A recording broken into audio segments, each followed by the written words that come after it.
Hola chicos, ¿cómo están? Soy Laura Lloret, médica clínica y nefróloga del Hospital Lago Maggiore, y hoy vamos a desarrollar la clase de glomerulopatías. Vamos a hacer especial hincapié en las glomerulopatías primarias, ya que las secundarias en general las van a ir viendo en las diferentes entidades nosológicas. Bien. Fíjense, hacemos referencia al término glomerulopatías o glomerulonefritis para designar aquellas enfermedades que afectan a la estructura y a la función del glomérulo, aunque posteriormente en la evolución de la enfermedad puedan verse implicadas las demás estructuras de la nefrona. Fundamentalmente se va a afectar en la evolución el túbulo intersticio, con fibrosis a nivel intersticial y con atrofia tubular.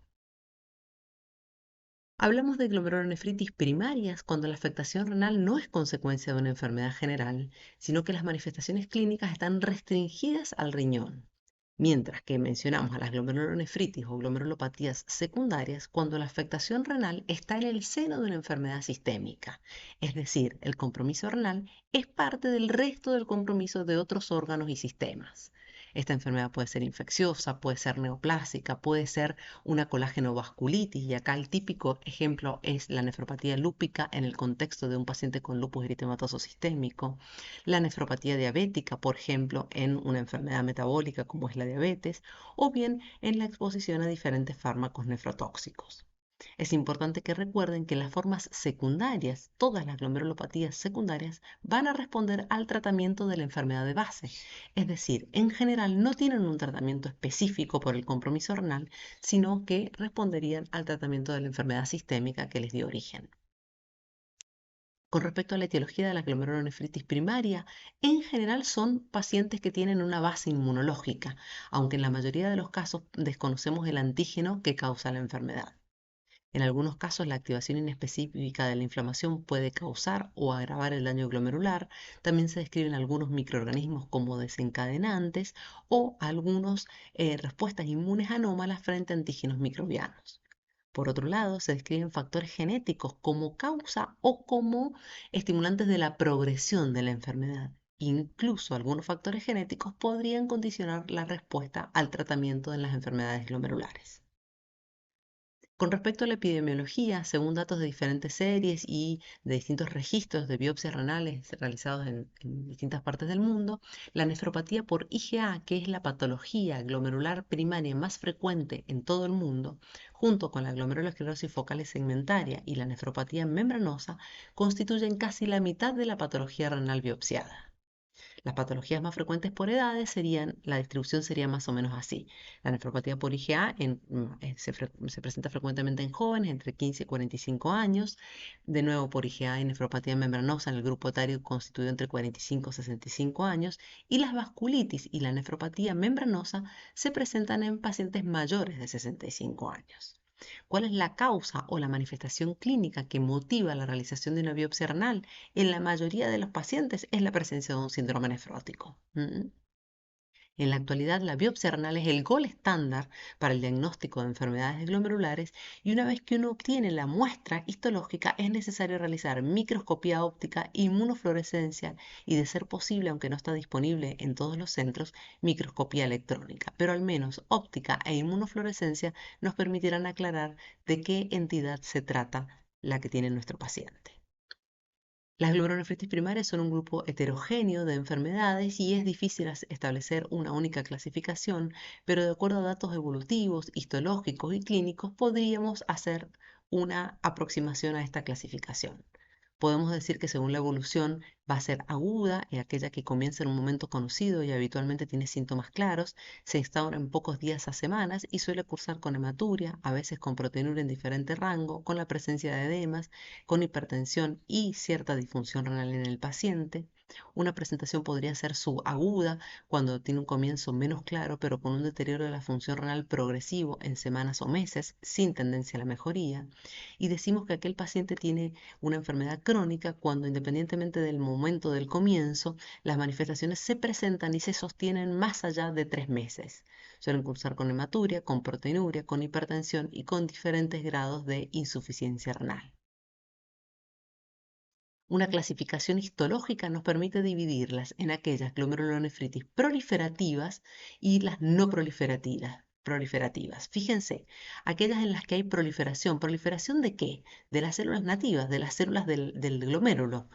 La manifestación principal va a ser un síndrome nefrítico y aquí está la nefropatía mesangial, es decir, es una glomerulonefritis primaria proliferativa.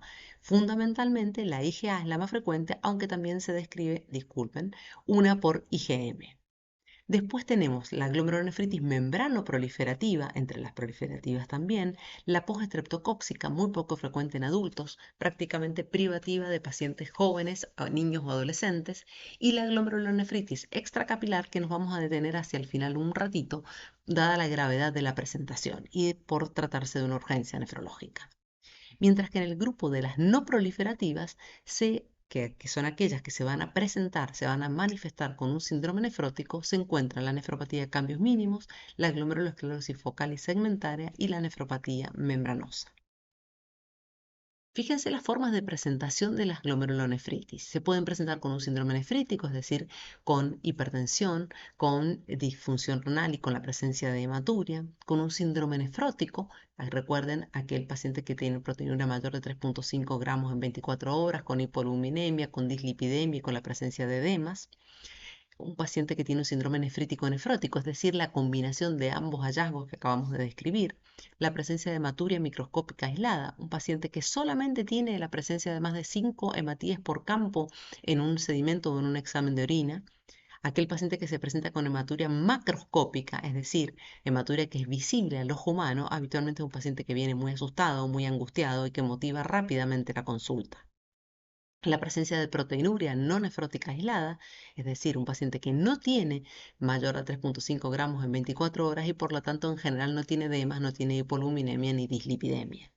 La combinación de hematuria microscópica y proteinuria, que habitualmente llamamos anormalidades urinarias asintomáticas, de ahí esa sigla de AUA, o bien la presencia de un fato renal rápidamente evolutivo, que es una entidad grave en la que hay que apurarse en el diagnóstico y el tratamiento para evitar que el paciente evolucione a la cronicidad y a la insuficiencia renal crónica terminal. Y aquel paciente que se presenta con un fallo renal agudo también motiva un diagnóstico y un tratamiento rápidos. Bueno, de nuevo lo que acabamos de charlar, manifestaciones clínicas, las anormalidades urinarias asintomáticas, la presencia de hematuria macroscópica, el síndrome nefrótico y el síndrome nefrítico, que los tienen que tener bien claros y buscarlos exhaustivamente, tanto en la historia clínica y en el interrogatorio que le realizamos al paciente, en el examen físico, buscar la presencia de edemas, tomarle la tensión arterial y cuando vamos a solicitar analítica, deberemos corroborar si nuestra sospecha diagnóstica está presente o no, pidiendo proteinuria de 24 horas, pidiendo examen de orina para ver la presencia de hematíes y si estos hematíes son dimórficos o si hay cilindros eritrocitarios que me habla de que hay una hematuria glomerular. Hay un tratamiento general que es conveniente instaurar en todo paciente que se presenta con una glomerulopatía. Lo primero siempre va a ser las medidas higiénico-dietéticas y entonces en la dieta vamos a recomendarle al paciente la restricción de sal en el caso de que exista hipertensión arterial y en el caso de que exista síndrome nefrótico será preciso una restricción moderada tanto de sal como de líquidos y si el paciente desarrolla edemas importantes la restricción hidrosalina será más severa y más estricta. En cuanto a la ingesta proteica, en el caso de síndrome nefrótico recomendaremos una dieta con 1 gramo kilo día de proteínas y si hay fallo renal ya instaurado, la ingesta será más estricta de proteínas con 0,8 gramos kilo día. Es muy recomendable, por otro lado, el control de la obesidad, el abandono del hábito tabáquico y el ejercicio físico regular. Otro pilar en el tratamiento es controlar la tensión arterial, ya que la hipertensión arterial es un factor de riesgo cardiovascular y de progresión de la enfermedad renal. Nuestro objetivo de control deberá ser inferior a 130-80 milímetros de mercurio y en aquellos pacientes que tienen proteinuria superior a 1 gramo en 24 horas, el objetivo de tensión arterial es más estricto, siendo las cifras postuladas o propuestas inferiores a 125-75 milímetros de mercurio. Otro pilar es el control de la proteinuria. Los inhibidores del sistema renina-angiotensina-aldosterona, ya sean los IECA o los ARA2, han demostrado disminuir la proteinuria, además del control de la tensión arterial. Iniciaremos el tratamiento si nuestro objetivo es solamente indicarlo como antiproteinúrico porque nuestro paciente no está hipertenso. Iniciaremos el tratamiento con dosis bajas e iremos incrementándolo progresivamente de acuerdo a la tolerancia, tratando de alcanzar el objetivo ideal de una proteinuria inferior a 0,5 gramos por día. Su efecto antiproteinúrico es variable según el tipo de entidad a la que nos enfrentemos, pero fundamentalmente en nefropatía por IgA tiene un efecto demostrado en diferentes ensayos clínicos. Una complicación que se suele presentar hasta en el 60% de los pacientes con síndrome nefrótico es una complicación tromboembólica, la trombosis de las venas renales y de otras venas, y es necesario instaurar o indicar al paciente profilaxis antitrombótica, sobre todo en aquellos que tienen hipoalbuminemia severa, el riesgo es mayor; en aquellos que tienen albúmina inferior a 2 gramos decilitro, el riesgo de trombosis es mayor, y deberemos indicar profilaxis antitrombótica. Y si el paciente ya desarrolló un episodio trombótico, deberá quedar con tratamiento anticoagulante. El tratamiento de la hiperlipemia, que es un hallazgo frecuente en pacientes que cursan con síndrome nefrótico y que es resultante del incremento de la síntesis hepática de lípidos y de apolipoproteínas. En el caso de una hiperlipemia transitoria, como puede ocurrir en la enfermedad de cambios mínimos, ahí está la sigla SM de enfermedad de cambios mínimos, porque yo sé que el paciente, habitualmente un niño o un joven, va a responder rápidamente al tratamiento con glucocorticoides y entonces la hiperlipemia va a ser transitoria. En ese caso la recomendación van a ser solamente medidas higiénico-dietéticas, mientras que si el paciente va a tener una hiperlipemia en forma más sostenida, más prolongada, el tratamiento lo haré con estatinas, porque el hallazgo más frecuentemente encontrado es la hipercolesterolemia. Con respecto al tratamiento del edema, en el síndrome nefrótico con edema importante se pueden utilizar diuréticos de Lassa. En caso del paciente presente anasarca con albúmina inferior a 2 gramos decilitro, puede ser útil una infusión combinada de albúmina y de furosemida intravenosa. Y si la respuesta a los diuréticos de ASA es insuficiente, podrá asociar diuréticos tiacídicos o antialdosterónicos. Bien, con respecto al tratamiento del síndrome nefrítico, los puntos básicos son fundamentalmente el control hemodinámico y vigilar que no se desarrolle una insuficiencia cardíaca o hipertensión arterial importante que precise justamente manejo hemodinámico y antihipertensivos. Por otro lado, si el paciente deteriora en forma importante la función renal y se presenta con un síndrome urémico, probablemente sea necesario realizar un soporte dialítico, aunque sea en forma transitoria. Desde hace unos años a esta parte, el tratamiento con inhibidores del cotransportador SGLT2 ha demostrado este grupo de drogas que inicialmente se describieron para el tratamiento de la diabetes, han demostrado beneficios para la progresión de la enfermedad renal e incluso para el riesgo cardiovascular. Entonces, se los postula dentro del arsenal terapéutico en pacientes que tienen una nefropatía proteinúrica. Es decir, podemos utilizar con un buen perfil de seguridad las gliflocinas en el tratamiento de pacientes con nefropatías proteinúricas. Ahora bien, vamos a hablar de nefropatía por IgA, porque les decía que es la glomerulopatía primaria más frecuente en todo el mundo. La incidencia es más elevada en varones entre la segunda y la tercera década de la vida, y entre la etiología se sabe que es el resultado del depósito de una inmunoglobulina A mal glicosilada. No se sabe muy bien por qué ocurre esto, con la consecuente formación de inmunocomplejos. Hay diferentes teorías, algunas mencionan que los inmunocomplejos se formarían in situ y otras hablan de inmunocomplejos circulantes que luego se depositan en el mesangio. Esto lleva a la proliferación de células mesangiales y al depósito de matriz mesangial y a la activación del complemento. En la histología suele manifestarse como una glomerulonefritis proliferativa, focal o difusa, donde se observa expansión de la matriz mesangial e hipercelularidad mesangial. En otros casos pueden haber formas más agresivas con la formación de semilunas, y en ese caso el paciente se va a presentar con un fallo renal rápidamente evolutivo. El diagnóstico definitivo se hace por biopsia, no se discute, chicos. Hay que realizar biopsia renal en pacientes que se presentan con proteinuria, con hematuria, con disfunción renal de causa no explicada. Y en este caso específicamente deberemos hacer inmunofluorescencia, es decir, si uno tiene la sospecha de que mi paciente tiene una nefropatía por IgA, deberá hacer inmunofluorescencia, que es lo que pone de manifiesto justamente el depósito de esta inmunoglobulina a nivel mesangial.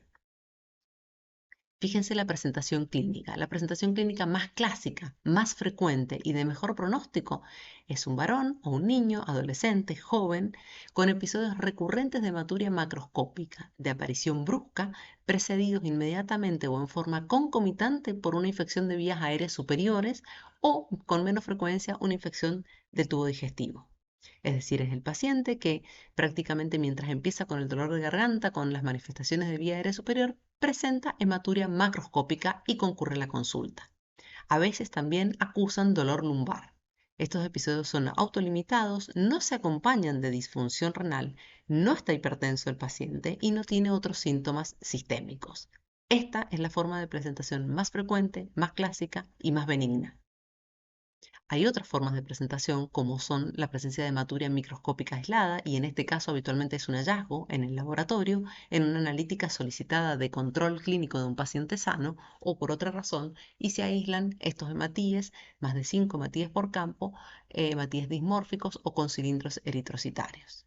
Otra forma de presentación es la hematuria y proteinuria subnefrótica, o la presencia de hematuria, proteinuria e hipertensión arterial, o bien el fallo renal rápidamente evolutivo. En el laboratorio el complemento va a ser normal, no es una nefropatía hipocomplementémica. En la mitad de los casos la inmunoglobulina A sérica, si yo se la pido en suero al paciente, es totalmente normal. Y salvo en las formas rápidamente evolutivas, la función renal también va a estar conservada. En el sedimento urinario típicamente voy a ver hematíes dismórficos y cilindros eritrocitarios, y muchas veces se acompaña de proteinuria pero de bajo grado, es decir, de proteinuria subnefrótica. En la evolución, la forma clásica es de buen pronóstico, las formas con hematuria microscópica y sobre todo aquellas que tienen proteinuria son de peor pronóstico. La presencia y la magnitud de proteinuria al inicio de la enfermedad ensombrece el pronóstico y marca una tendencia a la evolución hacia la insuficiencia renal crónica, que esto está descrito en el 30% de los pacientes a los 10 años, con requerimiento de hemodiálisis incluso, y las formas rápidamente evolutivas desde el inicio definitivamente tienen mal pronóstico. Fíjense la biopsia. En la microscopía óptica, en esa tinción con hematoxilina eosina, se ve la proliferación mesangial y el depósito de matriz mesangial, mientras que en la inmunofluorescencia se ven los depósitos de inmunoglobulina A en el glomérulo. Con respecto al tratamiento, si el paciente se presenta con hematuria aislada, sin proteinuria, con función renal conservada, el control será periódico, trimestral inicialmente, después en forma semestral y con un control estricto de la tensión arterial. Mientras que si el paciente desde el inicio se presenta con proteinuria de 500 miligramos a 1 gramo en 24 horas, utilizaremos inhibidores de enzima convertidora o antagonistas de los receptores de angiotensina a la dosis máxima tolerada, y también podremos utilizar en forma asociada inhibidores de SGLT2, como les mencioné anteriormente, como fármacos antiproteinúricos. Si persiste la proteinuria después de 3 a 6 meses de instaurado este tratamiento con bloqueantes del sistema renina-angiotensina-aldosterona, o se presenta desde el inicio con un síndrome nefrótico o el paciente desarrolla fallo renal rápidamente evolutivo, será mandatorio utilizar glucocorticoides en dosis de 1 miligramo kilo y asociar inmunosupresores. Muy bien, ahora vamos a pasar a otra entidad dada la gravedad y que constituye una real urgencia en nefrología, la llamada glomerulonefritis proliferativa epitelial, que también recibe el nombre de glomerulonefritis extracapilar, glomerulonefritis necrotizante semilunar por los hallazgos histológicos de la presencia de semilunas y de necrosis fibrinoide, o de glomerulonefritis rápidamente evolutiva, como se la conoce con más frecuencia. Fíjense, aquí les puse inicialmente la histología para que vean la formación de semilunas que ocluye todo el espacio epitelial. Si se acuerdan del cuarto año, cuando les mostrábamos que si está ocluido todo el espacio epitelial, el espacio urinario, el paciente se va a presentar con fallo renal y muchas veces con un fallo renal oligúrico o bien oligoanúrico. Y la presencia de necrosis fibrinoide también habla de la gravedad de esta entidad. Fíjense, la presentación clínica, ¿cuál va a ser? con un fallo renal rápidamente evolutivo, es decir, un paciente que no tiene antecedentes de una nefropatía, que se presenta con un deterioro progresivo y subagudo de la función renal durante un periodo de 1 a 3 meses.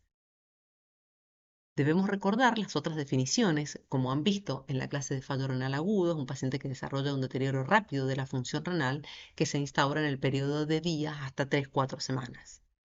Hablamos de un paciente con enfermedad renal crónica cuando la alteración de la función renal se sostiene más allá de 3 meses y en el medio de estas dos definiciones de fallo renal agudo y de enfermedad renal crónica se encuentra esto que antes denominábamos insuficiencia renal subaguda o fallo renal rápidamente evolutivo que está comprendido en el periodo de 1 a 3 meses. Fíjense cómo podemos clasificar las glomerulonefritis rápidamente evolutivas. El tipo 1, tipo 2 y tipo 3. La tipo 1 se cursa con la presencia de anticuerpos antimembrana basal glomerular.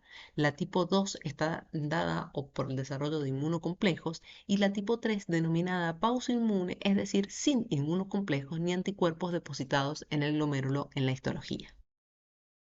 La tipo 1 se caracteriza por el depósito, como dijimos, de anticuerpos antimembrana basal glomerular y en ocasiones se acompaña de hemorragia pulmonar debido a la presencia asociada de anticuerpos antimembrana basal alveolar. Y en este caso hablamos de un síndrome de Goodpasture, una entidad poco frecuente pero de una gravedad importante. La asociación de glomerulonefritis con hemorragia pulmonar, que muchas veces genera esa presencia de anticuerpos antimembrana basal alveolar, se conoce como un síndrome renopulmonar y es una verdadera urgencia. La glomerulonefritis rápidamente evolutiva tipo 2 se caracteriza por el depósito de inmunocomplejos en distintos niveles de la estructura glomerular y comprende desde formas idiopáticas hasta postinfecciosas, fundamentalmente asociadas a endocarditis y sepsis, o a enfermedades sistémicas como el lupus, como la púrpura de Schönlein-Henoch o las crioglobulinemias o distintas neoplasias, o bien puede estar sobreañadida a otro tipo de nefropatía. Es decir, la tipo 2 es por depósito de inmunocomplejos que se han formado por diferentes entidades. Y la tipo 3, que se caracteriza por la ausencia de inmunocomplejo o de inmunodepósitos, por eso se denomina PAUSI, inmune, es el tipo más frecuente dentro de las glomerulonefritis rápidamente evolutivas. Se presenta fundamentalmente en pacientes varones entre 50 y 60 años e incluye una forma idiopática que cursa con anticuerpos ANCA positivos en el 80% de los casos y las formas secundarias a vasculitis de pequeños vasos como es la granulomatosis con poliangeitis, ex enfermedad de Wegener, la poliangeitis microscópica y el síndrome de Churg-Strauss. Fíjense la presentación clínica de las glomerulonefritis rápidamente evolutivas. Las tres se presentan de una manera muy similar, con fallo renal rápidamente evolutivo, con un paciente hipertenso, edematizado, con palidez cutáneo mucosa, a veces con síndrome febril, con gran deterioro del estado general, con pérdida de peso. Si la disfunción renal es severa, el paciente puede desarrollar síndrome urémico y requerir hemodiálisis de urgencia. En el laboratorio va a destacar el aumento de la creatinina, la presencia de anemia, la eritrosedimentación acelerada, hematuria microscópica, proteinuria habitualmente subnefrótica y el complemento va a ser normal. Es necesario solicitar en forma urgente un examen inmunológico que incluya FAN, anticuerpos anti-DNA, las fracciones del complemento, ANCA, antimembrana basal glomerular. Es necesario también solicitar una imagen, habitualmente una tomografía de tórax, para buscar o para descartar, mejor dicho, la presencia de un síndrome renopulmonar. Fíjense el tratamiento, ya dijimos que es una verdadera urgencia nefrológica y entonces rápidamente, si yo la sospecho y tengo elementos que me permiten confirmar, aunque el paciente no esté estable y todavía no pueda realizar la biopsia renal, debo instaurar rápidamente el tratamiento y después lo confirmaré con pulsos de metilprednisolona entre 500 y 1000 miligramos por día, endovenosos por 3 días, luego continuar con prednisona oral a dosis de 0,5 miligramos kilo día, más un inmunosupresor que de elección es ciclofosfamida, que puede ser endovenosa u oral, y en la actualidad disponemos de una alternativa con muy buenos resultados, pero la principal limitante es el costo, que es el rituximab. Además, debo considerar plasmaféresis si el paciente presenta hemóptisis o si tiene anticuerpos antimembrana basal glomerular circulantes y el tratamiento de sostén que debo instaurar rápidamente según la condición de cada paciente. Tratamiento antihipertensivo, la utilización de diuréticos si el paciente se presenta con signos de sobrecarga de volumen, tratamiento de la acidosis metabólica, de la hipercalemia, transfusión de glóbulos rojos si el paciente tiene una anemia severa y compromiso hemodinámico e incluso, como mencioné anteriormente, hemodiálisis de urgencia. Bueno chicos, espero haber sido clara, agradezco su atención y si tienen preguntas no duden en consultarme. Gracias, saludos.